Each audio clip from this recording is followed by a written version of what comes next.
Late at night, a beautiful young Hindu woman showed up at Imam Sahib's room. What happened next will give you goosebumps. At one end of the ancient city stood a huge mosque, and right next to it was the Imam's chamber. A young Imam named Ahmed lived there. Though he was young, even the city's elders respected him for his knowledge and wisdom. One night, while everyone was asleep, Ahmed was reading a book by the dim light of a hurricane lamp. Suddenly, there was a knock at the door. Ahmed got up, slowly walked over and opened it. As soon as the door opened, a young woman stumbled inside the room. The woman, Ahmed quickly stepped back. She collapsed onto the floor, gasping for breath. She was dressed in expensive silk clothes with a necklace around her neck and bangles on her hands, clear signs she wasn't from an ordinary household. But the style of her outfit and the faint sindoor mark on her forehead showed she was from the Hindu community. Ahmed quickly lowered his gaze, but the woman suddenly jumped up, grabbed Ahmed's leg and pleaded, "Please don't throw me out. They'll kill me." Hearing this, Ahmed asked, "Who are you?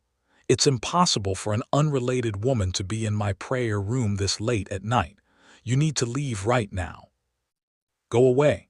The woman spoke in a tearful voice. "Sir, I know this is a sin. I know this isn't part of your religion's rules, but I'm desperate. I'm the daughter of the city's chief merchant. My name is Neela. Tonight the city's ruler killed my father and now they're looking for me. If I go outside now, they'll tear me apart. Please just let me stay here for tonight." Hearing this, Ahmed froze. The city's ruler, Zalim Khan, is a cruel tyrant, and no one in this city is safe from his greedy eyes. After a moment, Ahmed said, "But it's not safe for you to stay here, if someone sees. If I leave, both you and I will be sentenced to death. Society won't accept it." Then Neela, trembling, said, "Death is waiting outside anyway. If you stay here, you'll get a bad reputation, but if you go outside, you'll lose both your honor and your life. I've heard Muslims protect trusts. Today I am your trust.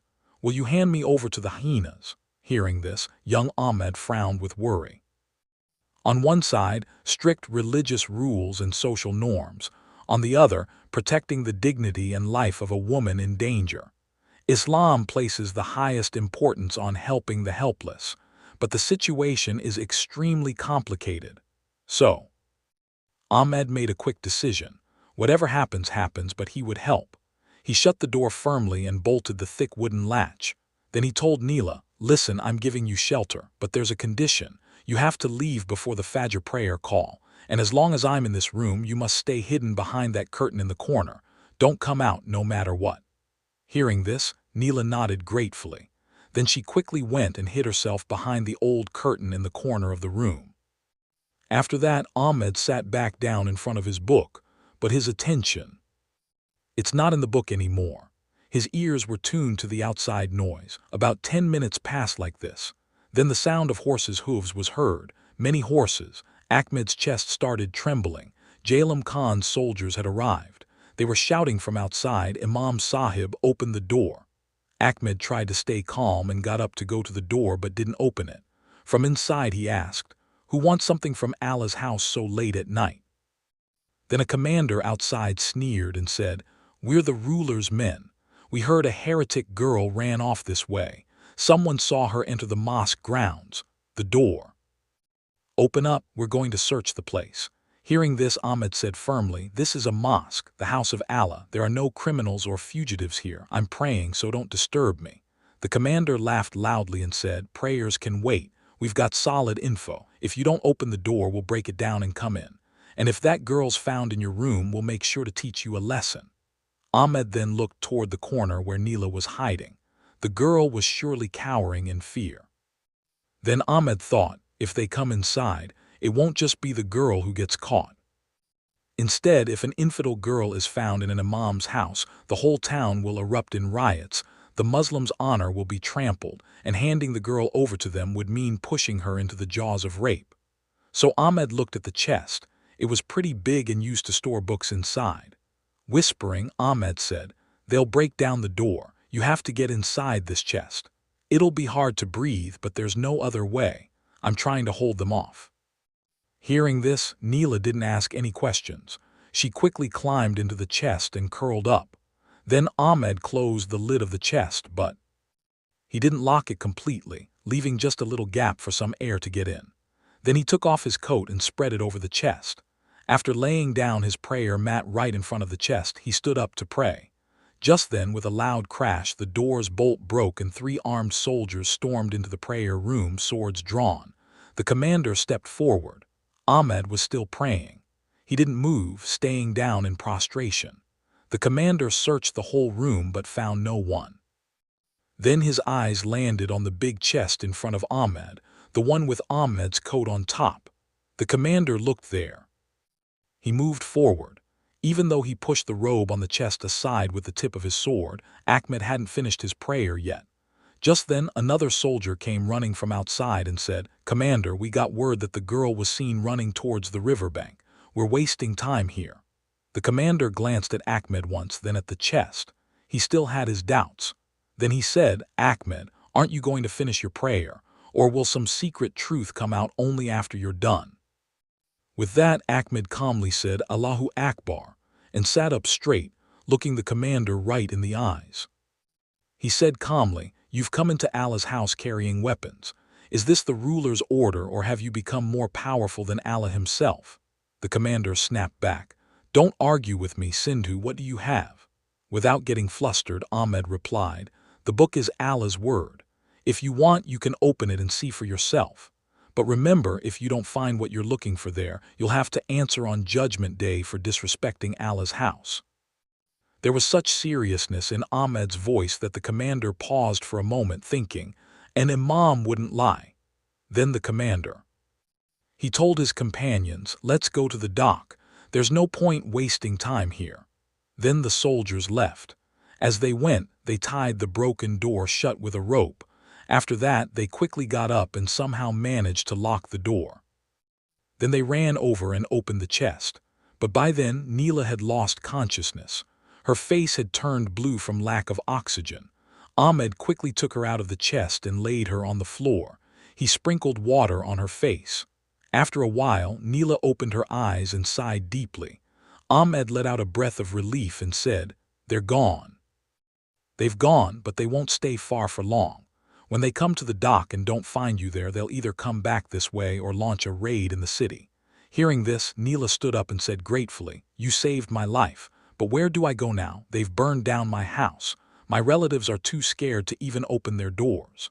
Ahmed thought for a moment and then said, "There's an old settlement near the west gate of the city. An old caretaker lives there. He's someone I know and trust completely. For now, there's no other option but to leave you there. But the problem is, to get to the west gate, we have to pass through the main market in the city. And right now, it's being watched closely by guards." Hearing this, Neela said, "I'm ready. I'll do whatever you say." Then Ahmed said, "You can't go dressed like that. If they see you, they'll recognize you." After that, Ahmed took out a black burqa from his wardrobe. It was a keepsake from his mother. He had kept it carefully and said, "Put this on, cover yourself completely, and don't say a word. If anyone asks, I'll answer. You'll pretend to be my wife and come with me." Hearing this, Neela was startled and said, "Just like that? Should I give your wife's identity?" Then Ahmed said, "Yes. There's no other way. If the guards stop us, I'll say my wife is sick. I'm taking her to the doctor. Usually, if an imam is out at night with his sick wife, no one would suspect anything." Then Neela picked up the burqa. She's from a different religion, a different culture. But today, to save her life, she has to wear it. After putting on the burqa, Neela seemed like a completely different person. Ahmed held a lantern and said, "Let's get back before dawn." Then the two of them stepped out into the night. Imam Ahmed was walking ahead and behind. Neela, wearing a burqa, walked down an empty street. After going a bit, they saw a group of torch-bearing guards standing at the market corner. They were stopping everyone. Then Ahmed whispered to Neela, "Don't be afraid, just stay close to me. Don't hold my hand, keep some distance, but don't wander too far either." As they approached the guards, one blocked their way and asked, "Where are you going at this hour?" Ahmed then lifted a lantern so the light fell on his own face and said, "I'm Imam Ahmed of the mosque." Hearing this, the guard recognized him and said, "Oh sir, sorry to bother you, but where are you going so late?" Ahmed calmly replied, "My wife suddenly got really sick, terrible stomach pain. I'm taking her to Hakim Dadu in West Para. We can't afford to delay." Hearing this, the guard looked at the woman in the burqa behind and said, "But sir, tonight the strict ruler ordered that anyone who seems suspicious must be stopped. They're searching for a fugitive." Hearing this, Ahmed said, "Am I the fugitive or is my wife the one accused? Please let us go. If we're late, something bad could happen." The guard nodded in approval. Then another guard stepped forward and said, "Let the sir go. He's not going to lie. Besides, that girl's a Hindu and she's the sir's wife. Clear the way." Saying this, the guard stepped aside. Ahmed then took a step forward with Neela following him. Their hearts were still pounding fast. After walking a bit, they reached another gate. Standing there was a huge, burly black executioner named Kalu. Kalu could tell who was friend or foe just by their scent. Seeing them approach from afar, he slammed his massive club into the ground and let out a roar. "Dil, wait." Ahmed stopped dead. "You can't fool this guy with words." Then Kalu stepped forward and looked at Neela. He went up to her and took a deep breath. Then in a rough voice he said, "This woman's body smells like silk fabric. A poor imam's wife doesn't wear silk, and a preacher's wife doesn't have golden anklets that jingle. I could hear that sound from right here." Hearing this, Ahmed shivered. Underneath her burqa, no anklets or silk fabric were found on Neela's feet. Then Kalu raised his stick and said, "Take off the burqa. I want to see who's inside." Then Ahmed stood right in front of Kalu. He wasn't carrying any weapon, just pure faith in his heart. Then he said, "Before you lay a hand on a woman's clothes, you'll have to get through me first." Hearing this, Kalu laughed and said, "All right then, let's do this." With that, he swung his axe. At that exact moment, an arrow flew out of the darkness and struck Kalu's hand. The axe slipped from his grip. Just then, a familiar voice echoed from the shadows, "Run, user." Without wasting a second, Ahmed and Neela dashed toward the small tunnel by the gate. They hurried through the tunnel, got out of the city, and headed toward the station. In the darkness, they stumbled. They're moving forward while eating. Neela's having trouble breathing. The burqa's heavy silk fabric is sticking to her body. Running become tough for her, but there's no stopping now. Behind them, the torchlight and the soldiers' shouts can be heard. Finally, they reach the boundary wall of the graveyard and stop. The place is pretty far from any settlement. It's surrounded by an old sea mango tree forest. They enter through a broken part of the wall.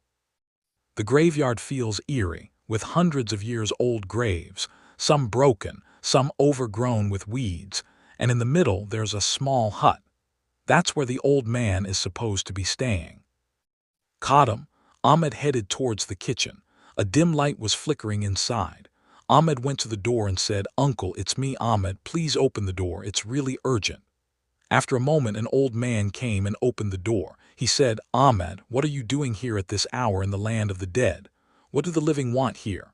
He frowned when he saw Neela in a burqa behind Ahmed and asked, "Who's with you? Has death come in pairs today?"